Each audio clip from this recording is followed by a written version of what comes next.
Señoras, señores, buenas noches. Hoy es el martes 6 de noviembre y es un gusto recibirlos en una nueva entrega de 3356 que ya arranca.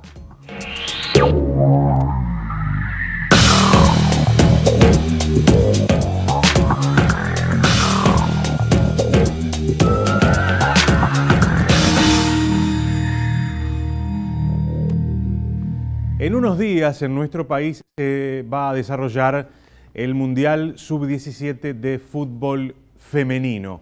Será la segunda vez que nuestro país tenga la responsabilidad de organizar un Mundial de fútbol. El primero fue en 1930. Obviamente de eso ya tenemos suficientes novedades. Como telón de fondo de este gran evento que se va a desarrollar en nuestro país, decidimos poner arriba de la mesa el tema del deporte y la mujer. 246.000 deportistas están federados en nuestro país. Solamente 17.000 son mujeres. ¿Por qué entendimos o por qué en algún momento de la historia se entendió que el deporte era una actividad masculina? Este va a ser el tema de esta edición de 3356. Vamos a recibir en el primer bloque del programa al profesor Alberto Espasandín, que es coordinador del área de Deporte Federado de la Secretaría de Deportes de Presidencia de la República, y la profesora María Andrea Pelle, que es coordinadora del área de Deporte y Educación. Con ellos ponemos el tema arriba de la mesa. Antes, un informe para dar algo de perspectiva sobre este asunto.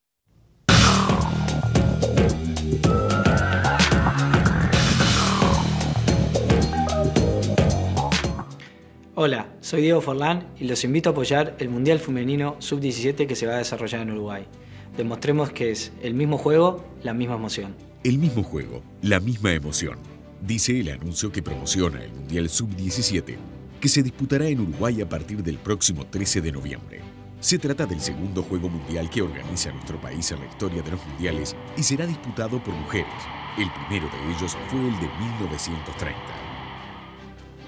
Hace pocos días finalizó el Sudamericano de Básquetbol Under 15 en Uruguay y unos días antes había finalizado la Liga Uruguaya de Básquetbol Femenino con un marco importante de público en cada uno de los partidos finales y con la novedad de la televisación de las mismas.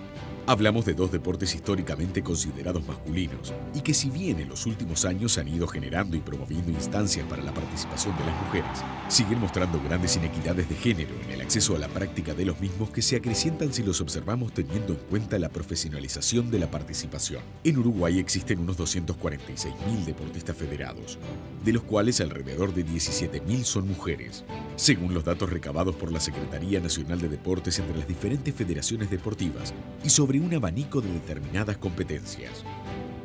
Apenas el 7% de los deportistas afiliados a alguna federación son mujeres y el 30% de esa población está vinculada al fútbol.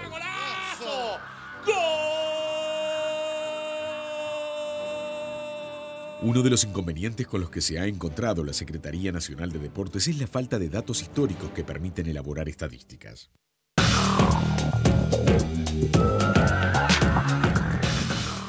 Quedó presentado el tema, señores. @3356TNU es nuestro Twitter para que se empiecen a comunicar con nosotros.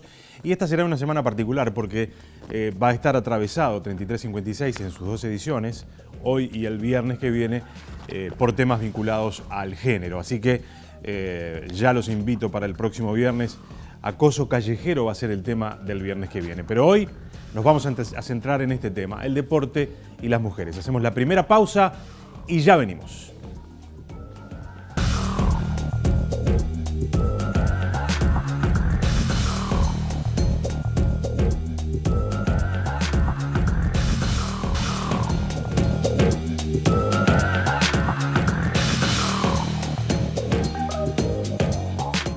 Hoy, en 3356, profundizaremos sobre el deporte en perspectiva de género.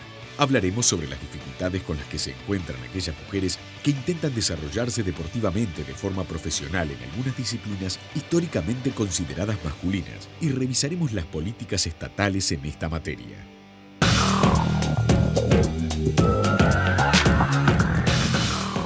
Señores, son las 8 de la noche y 10 minutos. Es un gusto recibir a la profesora María Andrea Pelle, que es coordinadora del área de Deporte y Educación de la Secretaría de Deportes. Gracias por acompañarnos. Muchas gracias, buenas noches. Y también al profesor Alberto Espasandín, coordinador del área de Deporte Federado. Alberto, gracias. Muchas gracias por la invitación. Nosotros lo poníamos allí en el informe.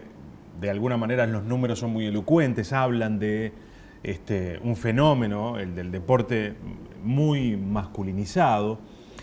Yo siempre me acuerdo, y esto en términos históricos es ayer, recién en el año 1967, y no fue producto de algo que se quiso hacer, que se hizo a prepo, si se quiere, una mujer corrió una maratón. Fue la primera vez en el año 1967, ayer en términos históricos. En Boston. En Boston, Catherine Switzer. Eso hasta ese momento estaba absolutamente vetada la posibilidad de una mujer, por ejemplo, de participar en ese deporte. Fue a partir de allí que se incorporó, sí, a la mujer a ese deporte. Es decir... Y corrió disfrazada de hombre. Exactamente. Alguien la reconoció y la organización la intentó sacar, inclusive. Y en los últimos metros de la carrera se sacó su disfraz. Exactamente. Hay imágenes, por suerte, que registran ese momento. Quiero decir con esto que este no es un fenómeno uruguayo, no somos muy originales en ese sentido. Pero ¿por qué? ¿Hay alguna explicación? ¿Ustedes han intentado encontrar, a partir de alguna línea de investigación, explicaciones de por qué hay estas diferencias importantes? Decíamos, 250.000 deportistas federados, 17.000 apenas son mujeres. Bueno, antes que nada, yo creo que es un problema cultural, ¿verdad? La inclusión de la mujer en el deporte siempre ha sido tardía. No hay que olvidarse que en los Juegos de la Antigüedad, en la Grecia antigua, desde donde se inspiró el barón Pierre de Coubertin para reinstaurar los Juegos Olímpicos modernos, solamente podían participar hombres. Exacto. Y en los primeros Juegos Olímpicos también participaban solamente hombres.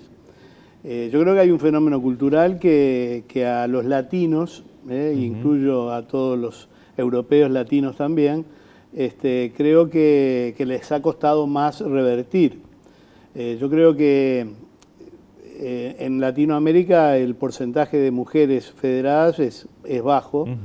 En España... Sí, ¿pero es similar a los números uruguayos? No, yo no tengo datos fieles, digamos, de otros países latinoamericanos. Pero España, por ejemplo, que ha tenido un desarrollo impresionante, particularmente después de los Juegos Olímpicos de Barcelona, no están en un nivel tan alto con respecto a Uruguay. Tienen apenas un 21% de deportistas mujeres. Por lo tanto, tampoco es una cifra que se acerque al 50 y 50. Claro. Pero creo que, tampoco tengo datos fieles, pero creo que entre los anglosajones ese porcentaje de mujeres practicantes se debe equiparar un poco. Yo, al menos en mi época de escolar, ya veíamos allí, ahora visto en perspectiva, en aquel momento uno no era capaz de observar el fenómeno, pero yo recuerdo que los varones teníamos se nos impulsaba más para la parte de educación física, íbamos a jugar al fútbol, jugábamos al básquet, es decir, había como una preocupación de que el varón, ya desde la escuela, tuviera una participación más en el deporte, en las actividades físicas, y a las mujeres, digamos, las actividades que estaban vinculadas a lo físico no tenían la misma preponderancia. ¿Eso está cambiando ya desde el inicio, ya desde la escuela? ¿Hay algunas políticas que de alguna manera intentan modificar eso? Sí, en realidad está cambiando. Antes la educación física era varones y mujeres, hace un tiempo ya importante que la educación física es mixta, tanto en primaria como en secundaria. Está cambiando, nosotros tenemos junto con la ANEP, principalmente con secundaria y con UTU, los Juegos Deportivos Nacionales, que son, bueno, recién veíamos algunas imágenes. Veíamos algunas imágenes, exacto. Que bueno, es un evento deportivo donde se intenta, o el objetivo es democratizar el acceso a experiencias de competencia deportiva, y en esos juegos, a partir de un trabajo fuerte y focalizado junto con secundaria y con UTU, hemos logrado una participación equitativa entre mujeres y varones. Quiere decir que, como decía Alberto, hay un tema fuertemente vinculado a lo cultural, y bueno, y también hay una intención fuerte por parte de la Secretaría en reconocer esa diferencia en cuanto a las posibilidades y oportunidades, y también a que esto es una construcción cultural, y bueno, y generar estrategias o líneas de trabajo fuertes para empezar a acortar esas diferencias, esas brechas que todavía existen. Claro. Imagino que hay varias barreras, ¿no?, para ir avanzando en estos temas. Yo he escuchado conversaciones entre padres que a la hora de que sus hijas elijan un deporte, y bueno, siempre prefieren, no sé, deportes que no sean deportes de contacto, se va a lastimar las piernas, lo he escuchado yo, va a andar con las piernas machucadas, como si eso fuera un problema, no sé. Es decir, hay todo un trabajo que hay que hacer con los más chicos, pero también imagino que hay barreras entre los padres, entre los docentes, los maestros, porque acá el trabajo tiene que ser, digamos, muy abarcativo, ¿no? A muchos actores hay que convencer de que esto tiene que ser así. Claro, yo creo que también para los varones el soporte familiar es fundamental. Es decir, aquellos deportistas que logran trascender y desarrollarse son aquellos que tienen un fuerte apoyo familiar. Y en la mujer a veces es más difícil lograrlo, por todo lo que tú decías. Yo creo que eso se está revirtiendo, estamos haciendo... hay dos líneas estratégicas fundamentales en la Secretaría Nacional de Deporte que tratamos de seguir, que son romper con dos inequidades que realmente nos interpelan a todos los uruguayos. En primer lugar, la inequidad territorial, que el deporte es prácticamente montevideano o metropolitano, y la otra, la inequidad de género, ¿verdad? Tratar de facilitar el acceso de la mujer a la práctica deportiva. Los datos que tú manejabas al aire eran datos de una encuesta que realizamos en el 2015. Estamos preparando una encuesta para el 2019, luego de 4 años de intensos trabajos con las federaciones deportivas para tratar de revertir esta situación, y creo que estamos confiados en que el año próximo los datos que vamos a recibir van a ser algo mejores, claro. Algo mejores, porque la verdad hay algunas federaciones que lo están haciendo su trabajo muy bien, y observamos que hay un crecimiento en la participación de la mujer en el deporte. Claro, la visibilización del deporte femenino de alguna manera puede tener, obviamente que juega un rol, tiene un efecto importante, ¿no?, fundamentalmente para aquellas niñas que puedan observar estos eventos. Un mundial de fútbol, un sudamericano de básquet, es decir, todo eso, bueno, buenas performances, por ejemplo, del handball femenino, del handball beach, que me pasaban algunos datos de cómo ha venido evolucionando ese deporte. La difusión, poner arriba de la mesa estos temas, obviamente también ayudan, ¿no? Claro. Y en eso también veníamos atrasados, y ahí hay una culpa también de los medios de comunicación, que de repente entendieron que era menos interesante mostrar el deporte femenino. Ahí también hay otro trabajo que hacer, ¿no? Sí, tener referentes femeninos del deporte es clave para lo que tú decís. No solo el referente masculino, el referente femenino es clave. Y visibilizar también, y hacer el esfuerzo de visibilizar es importantísimo. Hoy en día tenemos la suerte, la ventaja, y bueno, y a partir de un trabajo fuerte y, como yo decía al principio, focalizado y intencionado hacia ese lugar, bueno, tenemos el Mundial Femenino, tenemos referentes mujeres en el deporte que además de estar en un gran nivel, también tienen como una cercanía con el resto de los deportistas del país. Bueno, y eso va marcando de a poco la diferencia. Y hoy mencionabas, quiero volver un poco a una mención que hacías de las dimensiones en donde tenemos que trabajar y aportar como para generar un cambio desde este lugar. Lo vinculado a lo social es muy importante también. La dimensión social vinculada a lo deportivo es importante. Por ejemplo, el tema del arbitraje femenino, claro. El arbitraje en el fútbol infantil, por ejemplo, es una de las cuestiones que hemos también trabajado muy fuerte con ONFI y con UTU. En general, el número que se anota en el arbitraje ONFI, para arbitrar los partidos de ONFI, son una relación de una mujer cada 9 varones. Claro. Entonces, exacto, muy bajo. Cuando en realidad la mujer sostiene, nosotros sabemos, los que tenemos hijos que juegan al fútbol, digamos a las canchas, sabemos que la mujer en realidad es quien sostiene el deporte, fútbol, ¿no? el fútbol infantil. Sin embargo, eso no se refleja. Son las que hacen las tortas para Exacto, recolectar fondos, son las que llevan a los hijos a las prácticas, las que lavan la camiseta, no sé. Sin toda embargo, una serie de actividades conexas que hacen que se soporte Pero no se refleja en otros roles dentro de lo que es el fútbol infantil, por ejemplo, por focalizar en algo. Nosotros hace 2 años que estamos trabajando con ONFI, con UTU, en un curso de árbitras, exclusivamente dirigido a mujeres.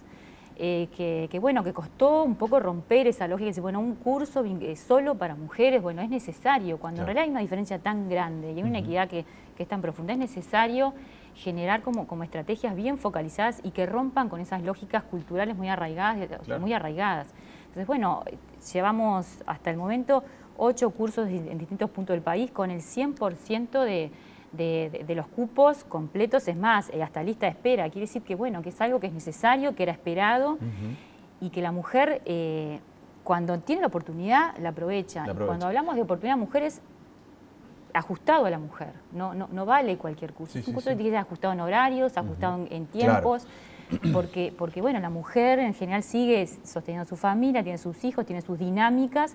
Y bueno, y este tipo de estrategia tiene que acompañar ese tipo de dinámica de la mujer para que la mujer se sienta invitada y pueda participar. Hay otros roles que también ahora hablando del fútbol podríamos hablar de cualquier otra disciplina, ¿no? Pero también, por ejemplo, el técnico. El técnico ese ha sido un rol también históricamente depositado en los varones. También se piensan establecer líneas de trabajo para que las mujeres empiecen a tener participación en ese sentido también. ¿O por ahora que se quedaron con lo de los árbitros? Bueno, por ahora estamos focalizados en los árbitros y prontamente vamos a tener un trabajo fuerte, o por lo menos de invitar a los centros de formación para que trabajen en algunas líneas, o por lo menos que estén en conocimiento y trabajen en unas líneas junto con nosotros. Veremos. De todas maneras, yo creo que estoy pensando también el hecho de tener en otros países mujeres que empiezan a asumir lugares estratégicos en lo que es la conducción deportiva de algunos deportes en particular, inclusive deportes muy importantes, también empieza a llegar y empieza a marcar esa diferencia que es tan importante, ¿no? Claro. Hablábamos de tener referentes deportistas femeninas. Y allí hay en algunas áreas mujeres que se están destacando mucho. En el atletismo, Débora Rodríguez, Lola Moreira, bueno, en su disciplina.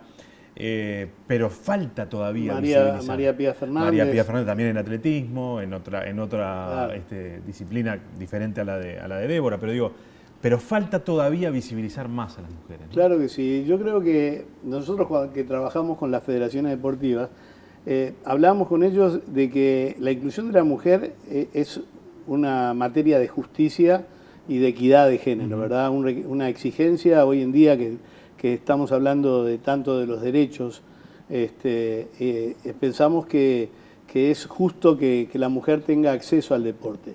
Pero también desde un punto de vista, si lo pensamos desde un punto de vista muy materialista en cuanto a los logros deportivos, tenemos que pensar que es muy útil para las federaciones deportivas apostar al desarrollo del deporte en la mujer.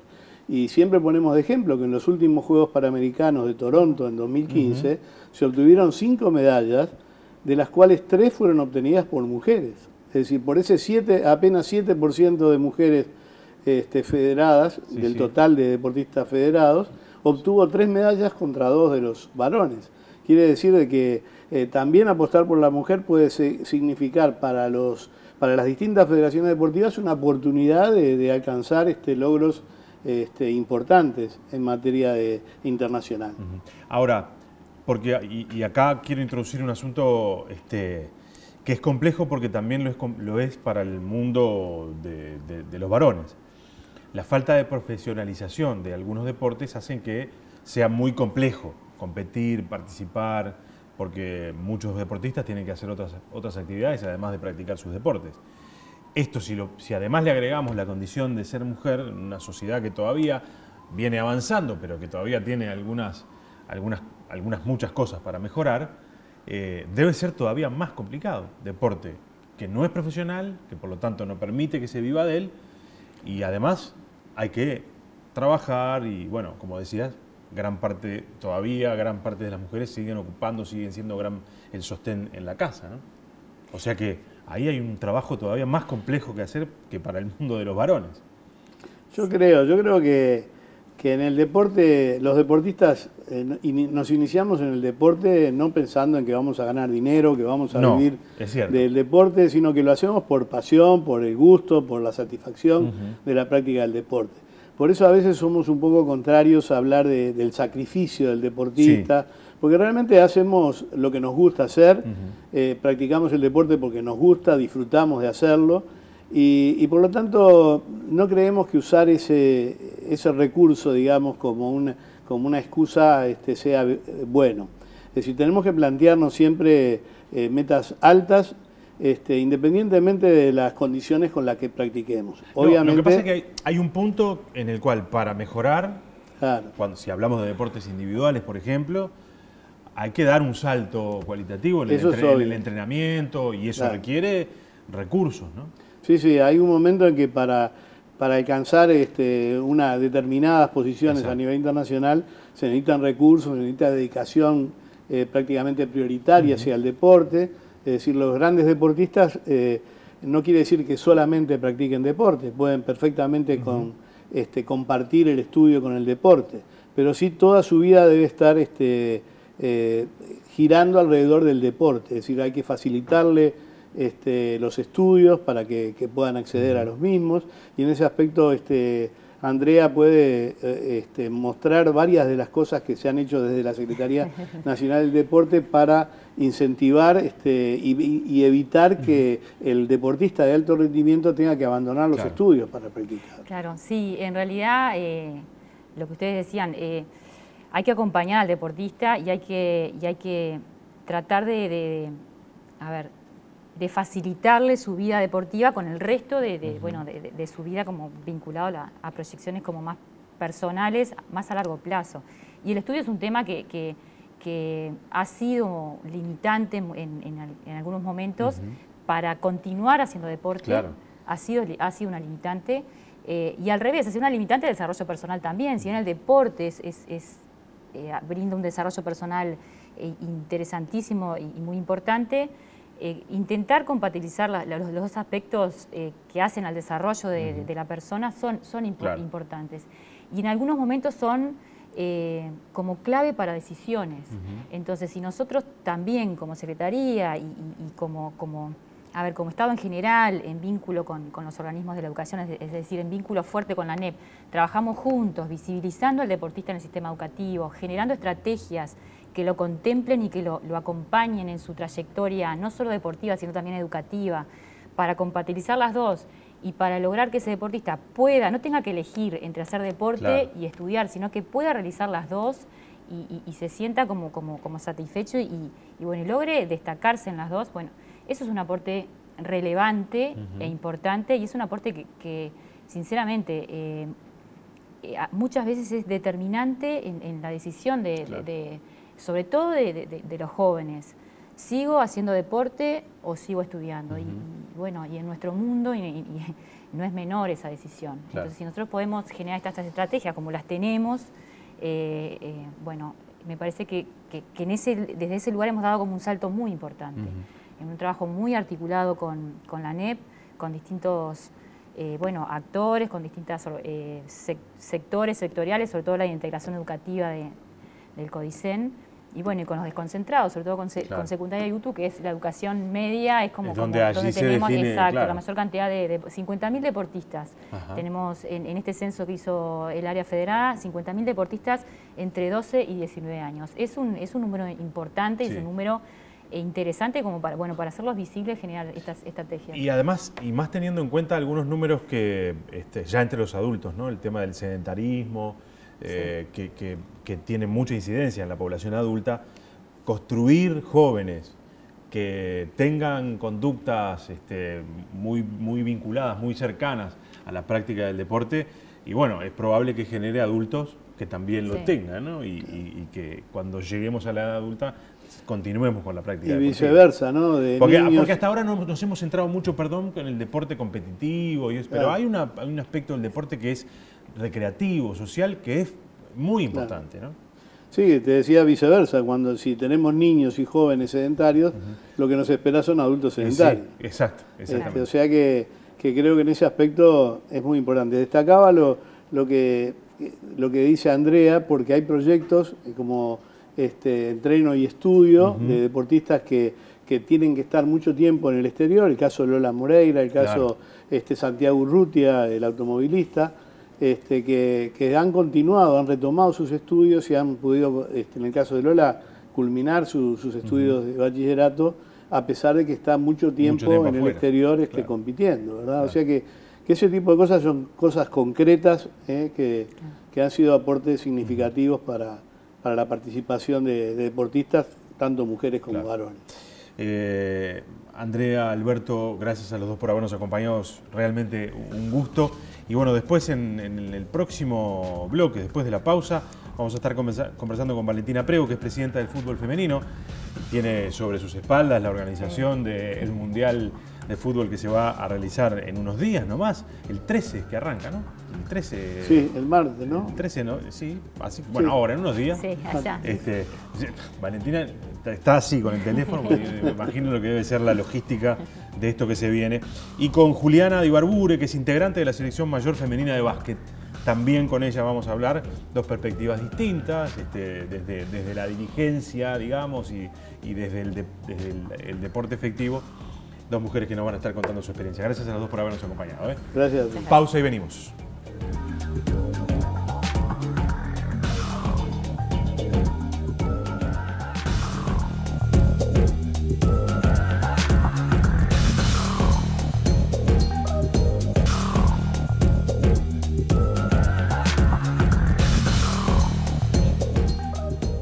Señores, seguimos adelante. Es un gusto recibir a Valentina Prego, que es presidenta del fútbol femenino de la AUF. Gracias por acompañarnos. Buenas noches.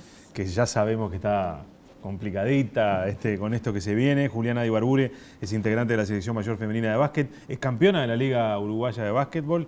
Jugás en Bohemio. Exactamente. Después de haber jugado en Malvin. En Malvin jugué 20 años casi, después anduve por otros clubes y ahora desde este año jugué en Bohemio. O sea que fuiste campeona también con Malvin. Exacto. Sí, fui campeona como 9, 10 años con Malvin y ahora este año repetí título con Bohemios, así que muy contenta. Ustedes escuchaban la mesa anterior, arrancábamos nosotros diciendo ya desde muy chiquitos, desde la escuela, al menos cuando yo fui a la escuela, no puedo reproducirlo de manera exacta, pero es probable que durante muchos años, inclusive después que yo dejé la escuela, esto siguió pasando. Había como cierta división entre lo que hacíamos los varones y lo que hacían las mujeres a la hora de la práctica del deporte. Esto ustedes ven que ha venido cambiando, ha venido evolucionando, se ha venido mejorando. Hay algunos números que parecen ser muy evidentes, ¿no? 250.000 deportistas federados, 17.000 son mujeres solamente. Es decir, hay todavía una inequidad a la hora del acceso, ¿no? Yo creo que sí, que ha ido cambiando. Tengo recuerdos de cuando estábamos en la escuela y me parece que estábamos justo en la etapa de cambio, que los docentes de educación física venían como a decir, vamos a hacer deportes todos mezclados y elige una nena y un varón y hagan la fila.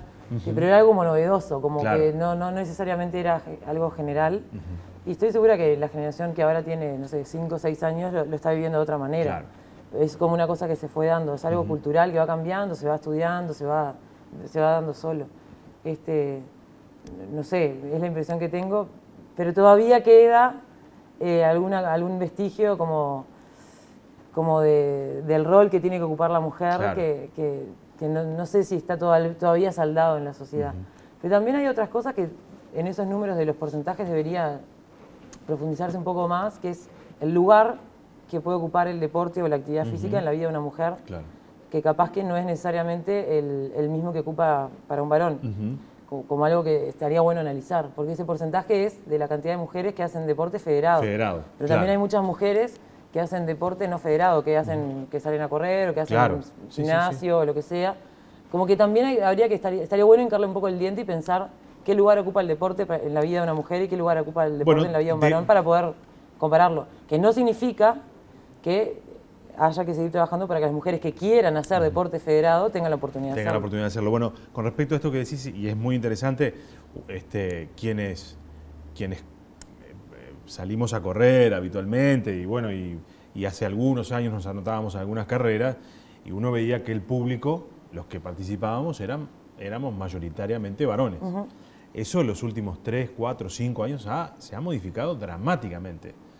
Yo no sé si hay hoy 50 y 50, pero son muchas las mujeres las que están practicando deportes al aire libre, corriendo, sin lugar a dudas, ¿no? Hay datos yo no los tengo en la cabeza de memoria, pero hay datos y seguro hay una encuesta que se hace a la población que refiere a si la persona se considera físicamente activa o no.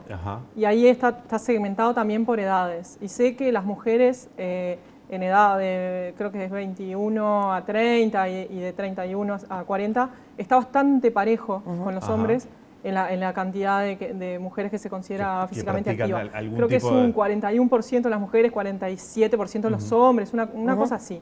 O sea, no, en ese caso sí es la mujer que sale a correr o que va a un gimnasio o lo que sea, capaz que sí está más parejo, pero a nivel de deporte federado esa diferencia se ve. Diferencia importante. Claro, que ahí me parece que es donde está bueno pensar que, por ejemplo, para hacer deporte hay como muchos niveles.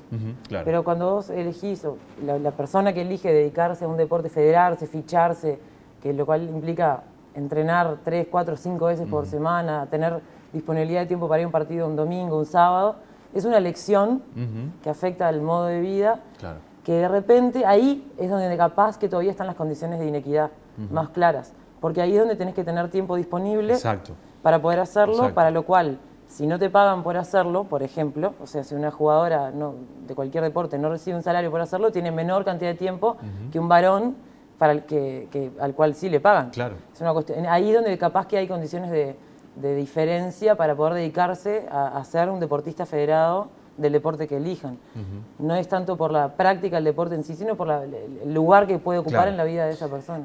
¿Cómo fue en tu caso, Juliana, decidir dedicarte al deporte partiendo de esto que decíamos, ¿no? En la escuela, no sé cómo fue tu caso, pero seguramente ahí había alguna inequidad a la hora de la práctica del deporte. Sin embargo, vos saliste y decidiste seguir y bueno, y practicando el deporte de maneras, yo no sé si decirle semiprofesional. El básquet femenino es totalmente amateur. Es totalmente amateur. Bien. Pero es un régimen especial, porque en realidad... Claro, es amateur, pero hay que practicar 6 veces por semana, ¿no? A mí el semiprofesional en cierta forma me gusta. A ver, capaz que no es lo más adecuado, pero no hay un término adecuado.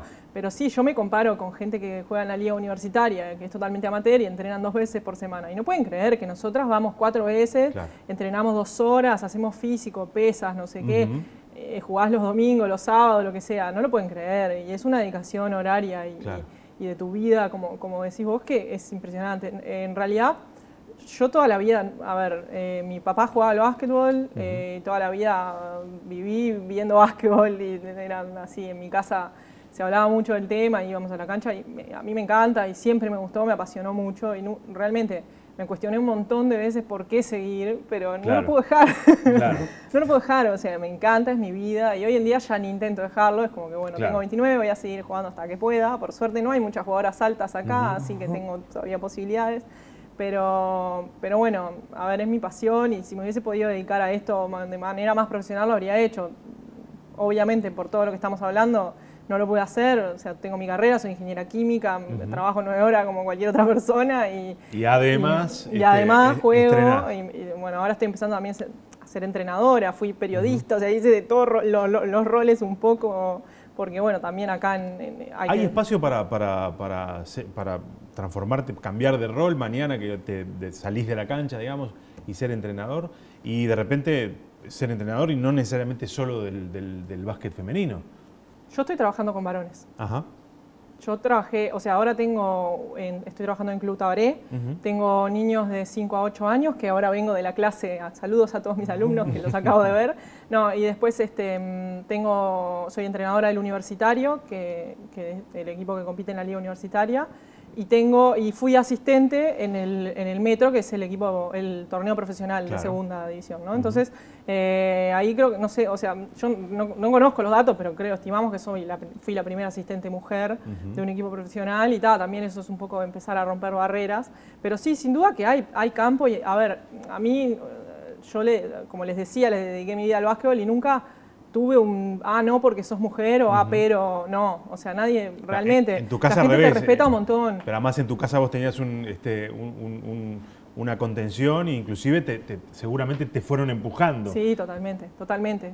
Y a nivel del ambiente, de la gente con la que te cruzás y todo, nunca una falta de respeto y siempre siento que al revés, como que se me incita, o sea, la gente me respeta y me tiene como consideración a mis opiniones de básquetbol, porque saben, porque hace 22 años que juego al básquetbol, porque tengo mucha cancha, pasé mi vida en una cancha y algo se aprende, alguna cosa. Sí. Y además veo básquetbol, la NBA todos los días, no sé, soy sos un consumidor de básquet típico, digamos. Exacto, pero bueno, está bueno. Horas y horas, es un deporte apasionante el básquet. Yo debo reconocer que no siento esa pasión casi por ningún deporte, quiero decirlo, pero el básquet sí sé que es un deporte fantástico. ¿Qué pasa con lo que decíamos también en el bloque anterior de la visibilización de las mujeres y la visibilización del deporte femenino? Recién en el informe poníamos un fragmento de algo que grababa Forlán para el Mundial, ¿no? Que decía, el mismo deporte, la misma pasión. ¿Los medios de comunicación hemos entendido esto? ¿Por qué los medios de comunicación no manejamos de la misma manera el deporte femenino que el masculino? ¿Por qué no aparece, digamos, en la agenda informativa de la misma manera? Y muchos me podrán decir, pero es obvio. Peñarol Nacional son Peñarol Nacional en varones, ¿qué querés que te ponga? ¿Un clásico femenino? Porque van a decirlo, probablemente mucha gente esté pensando esto, pero también tiene que ver con cómo hacemos desde acá y cómo construimos también un escenario que haga que mañana sea atractivo ver también un clásico Peñarol Nacional femenino, ¿no? Totalmente, yo creo que son muchos factores. No me enoja, no lo siento como un problema, me parece que es natural. O sea, el fútbol masculino, en el caso del fútbol, pero también en el básquetbol y en otros deportes, tienen 100 años de actividad y fueron generando pasión en la medida que pasó el tiempo y se fue contagiando en el público, en la sociedad, en la comunidad, la cosa de querer que gane el equipo, el cuadro, el club, la selección. Y el fútbol femenino empezó hace 20 años a tener actividad regular y en la medida que se va dando un progreso en cuanto a la evolución deportiva, al espectáculo, a la organización que mejora el nivel del espectáculo en sí y que se van dando resultados deportivos, se va contagiando la misma pasión. Seguramente la pasión o la emoción o esa adrenalina que siente la jugadora debe ser muy parecida a la que siente un jugador. Ahora, que la contagie al público, que la quiera ir a ver, es una cuestión de tiempo, de que vayan sucediendo cosas y que haya gente que vaya generando afinidad. Qué sé yo, nosotros ahora... Uruguay le ganó ayer a Sudáfrica en un amistoso y le ganó a México.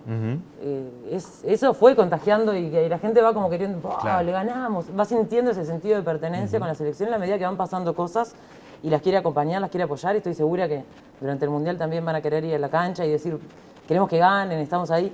Pero eso se va generando a medida que pasan cosas. Hay que darle tiempo, hay que también trabajar para que sea atractivo en el sentido de que nosotros trabajamos mucho con los clubes en la AUF y con la mesa y con todos.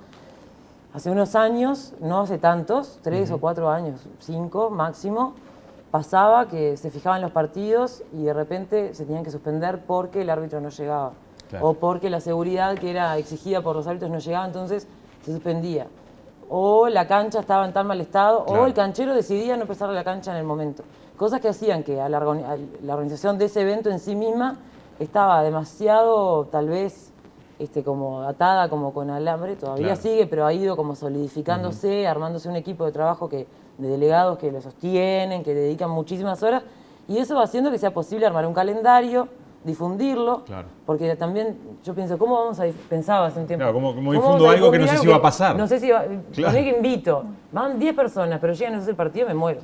Entonces, también, la medida que se va organizando, solidificando, mejorando, jugando en mejores canchas, bueno, ahora sí quiero invitar a la prensa, para mostrar y una cosa que esté buena, no solamente porque las jugadoras cada vez juegan mejor y porque los equipos están más profesionalizados y hay competitividad, hay partidazos, que tal vez en otro momento estaba más despareja la tabla, entonces siempre sabía que iba a ganar fulano porque el mejor plantel estaba en tal club, entonces, pero ahora no se sabe, se va volviendo algo más atractivo y eso va contagiando, va generando interés, expectativa. Claro. ¿Y qué pasa en el básquet sobre esto que estábamos hablando? Es similar, el proceso que se está dando es bastante parecido. En realidad la Asociación Femenina de Básquetbol acá en este país tiene 60 años de básquetbol, o sea, de torneos femeninos, pero en realidad es en los últimos 8 o 10 años que se le ha dado un poco más de seriedad a la cuestión y que ha habido más clubes interesados.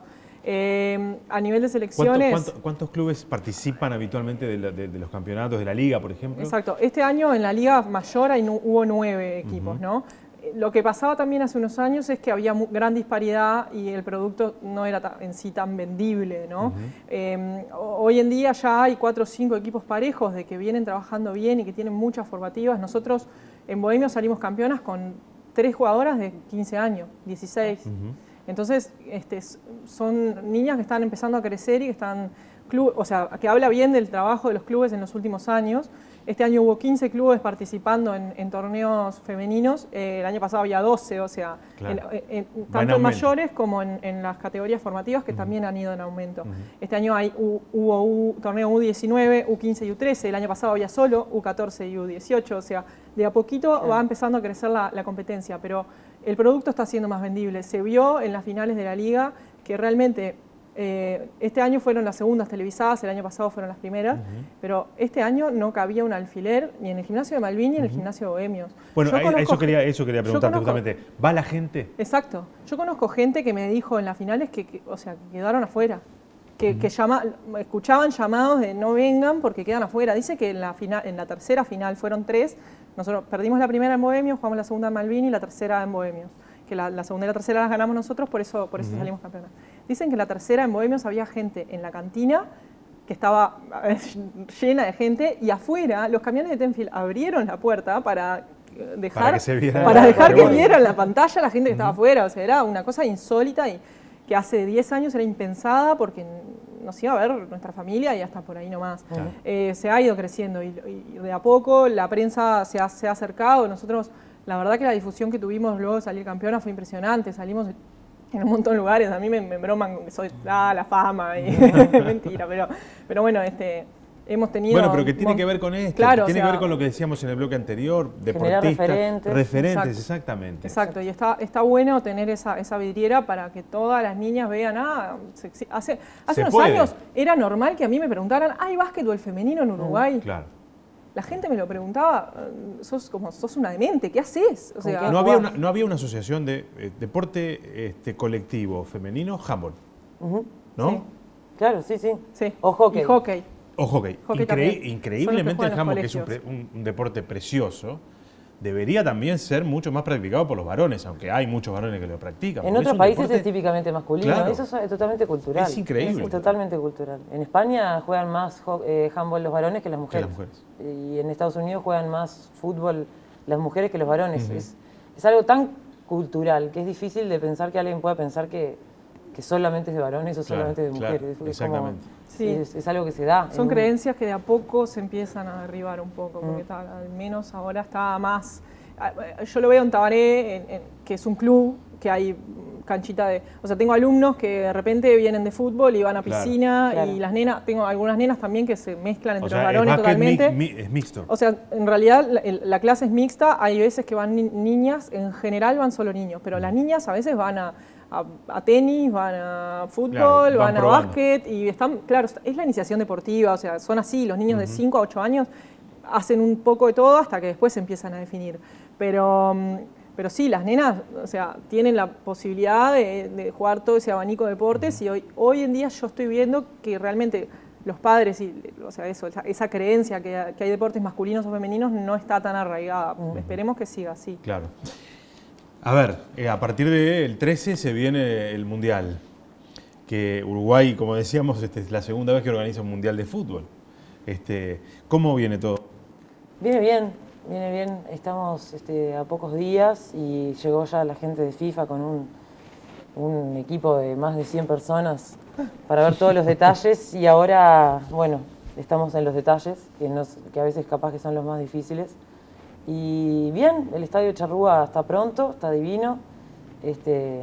Creo que va a estar lleno para la apertura, por lo que me han dicho, se han vendido y canjeado para escuelas también prácticamente todas las entradas a la tribuna.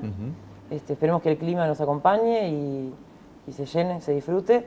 En Colonia el estadio está bien también, en Maldonado están ajustando detalles, instalando cartelería, las canchas de entrenamiento están preparadas, mucha gente para arriba y ¿Las para delegaciones abajo. ya están todas No todas, no todas. terminan de llegar, muchas llegaron con anticipación porque vinieron a hacer como una especie de preparación acá al Uruguay, están hace 15 días aclimatándose y algunas terminan de llegar el 9, la última, 4 días antes del primer partido, y ahí ya empieza la locura. Y sí, ahí claro. sí.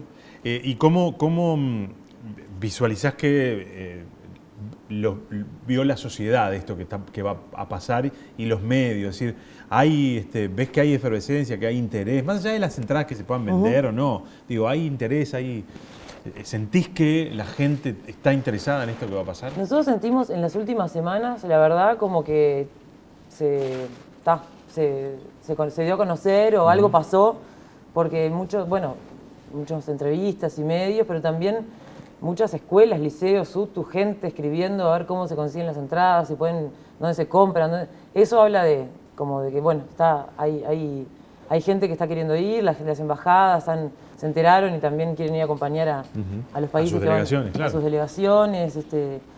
Sí, no sé si es un evento que se haya posicionado como tal vez, nadie pretende que sea un mundial de primera división, claro, que es otra cosa, no, eso es juvenil, tiene un objetivo de desarrollo, no es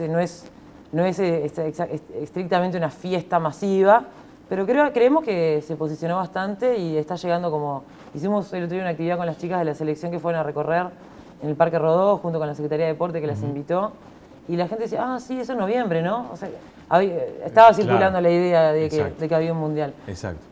Para ustedes, que un deporte como el fútbol, en su categoría femenina, esté ahora como en el primer plano y vaya a haber mucha visibilidad, es importante porque en definitiva empuja, ¿no? Seguro.